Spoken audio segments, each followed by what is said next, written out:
Ministério Público do Trabalho já recebeu 319 denúncias de assédio eleitoral em 2024. Esse número supera e muito as 68 queixas que ocorreram em 2022 até o primeiro turno das eleições daquele ano. O assédio eleitoral consiste na coação, intimidação ou constrangimento feito por chefes ou donos de empresas com o intuito de manipular ou influenciar o voto dos trabalhadores. Para combater esse tipo de prática, o TSE firmou um acordo de cooperação com o Tribunal Superior do Trabalho. A ideia é que a Justiça Trabalhista dê prioridade aos casos que se configurem como assédio eleitoral. Quem precisar fazer uma denúncia pode acessar a página das eleições 2024 no site do TSE ou o portal do Ministério Público do Trabalho. Quem vai tirar todas as nossas dúvidas sobre assédio eleitoral é o advogado especialista em direito do trabalho, Fábio Chong. Olá, Fábio, boa noite, seja muito bem-vindo. Boa noite, Renata. Obrigado pelo convite. Você pode começar explicando para a gente o que configura, portanto, o assédio eleitoral? Dando exemplo de situações, até de uma pessoa que esteja passando por essa situação, reconhecer que está sendo vítima de um crime? Sim, lógico, Renata. Bom, o assédio é toda e qualquer forma de coação, intimidação, ameaça, humilhação, constrangimento que a empresa possa impor ao seu empregado. Com o intuito seja de pressioná-lo para um determinado voto, seja com o intuito de constrangê-lo perante outros empregados e assim por diante. Então, toda e qualquer prática adotada pela empresa neste sentido pode ser configurado como assédio. E veja que quando a gente fala em empresa, na verdade a gente está falando do superior hierárquico, né? Porque, enfim, a empresa em si é um conjunto de pessoas trabalhando em prol de um bem comum. Então, na realidade, o que existe na prática são pessoas ou profissionais em posições hierárquicas elevadas, um gerente, um diretor, exercendo esse tipo de pressão junto a empregados de posições hierárquicas menores. Então, é o gerente, por exemplo, que intimida ou pressiona o seu time em direção a um determinado voto, ou faz campanha para um determinado candidato.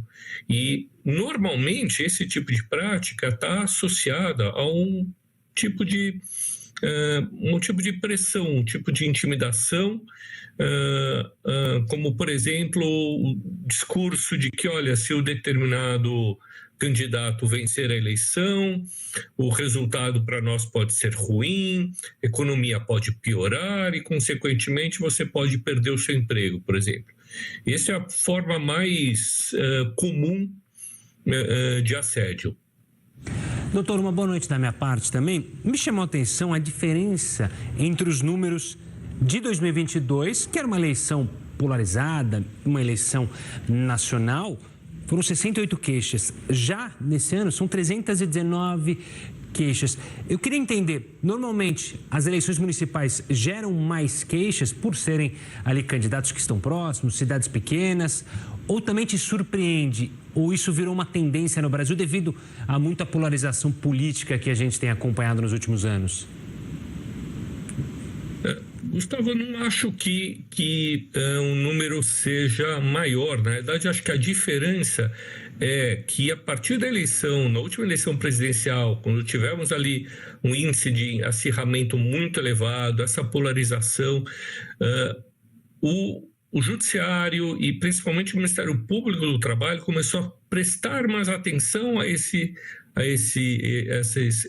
casos. Então, não acho que tenhamos mais casos do que já tivemos no passado. Acho que o que temos hoje é um nível de reporte, um nível de controle maior do que tínhamos no passado. Eu acho que essa é a diferença. Acho que hoje temos dados, hoje temos um pouco mais de presença no Ministério Público, na mídia, em redes sociais, fazendo campanhas. Então, acho que o resultado desse número é muito mais por conta da atuação do Ministério Público e também de registro dessas queixas do que achar que hoje você tem um nível de assédio eleitoral maior do que tivemos no passado. Acho que é muito mais uma questão de dados estatísticos, de coleta desses dados estatísticos. E como uma pessoa que esteja sendo assediada no seu ambiente de trabalho deve agir? Ela precisa de provas, ela precisa reunir documentos. Em qual canal ela denuncia? É importante dizer que muitas pessoas acabam sendo assediadas e se calam, até por medo de represálias, retaliação de chefe, de algum superior, como você bem explicou. É importante também ressaltar que as denúncias, elas são anônimas? Bom, vamos lá, Renata. Eu diria que você tem um grupo de empresas que são normalmente empresas de grande porte, que esta prática do assédio, ela parte muitas vezes de um gerente, de um supervisor de um setor, ou às vezes até de um diretor, né?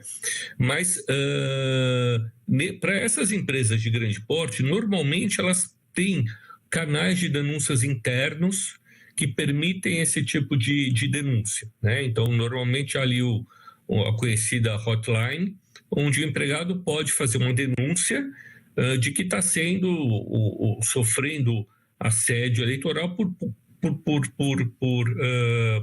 parte de algum profissional de um nível hierárquico maior. Então, normalmente essas empresas têm um canal de denúncia, e normalmente esses canais de denúncia são anônimos.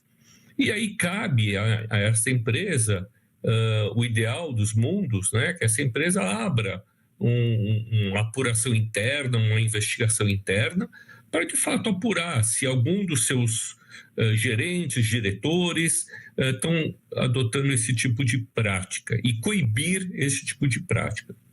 Existe um segundo grupo de empresas que são empresas menores, né, de pequeno e médio porte, e que na maioria das vezes esse assédio parte do próprio dono da empresa, né? A gente está falando de empresas familiares às vezes, e que, óbvio, não existe um canal de denúncias dentro da própria empresa, né? Até porque, como eu disse, muitas vezes esse assédio parte do próprio dono da empresa. E aí o empregado ou a vítima desse assédio, ele não tem a quem recorrer dentro da empresa, ele tem que recorrer a canais externos, né? E para isso existe um Ministério Público do Trabalho, parece-me que a primeira ou a melhor opção, ele fazer uma denúncia no Ministério Público do Trabalho. O site do Ministério Público do Trabalho dá acesso a esse tipo de denúncia. Ela pode ser feita também por telefone, por e-mail, né? E o Ministério Público do Trabalho, a experiência que temos com o Ministério Público do Trabalho, ela é extremamente positiva e de que, de fato, garantem a confidencialidade das informações, ao anonimato.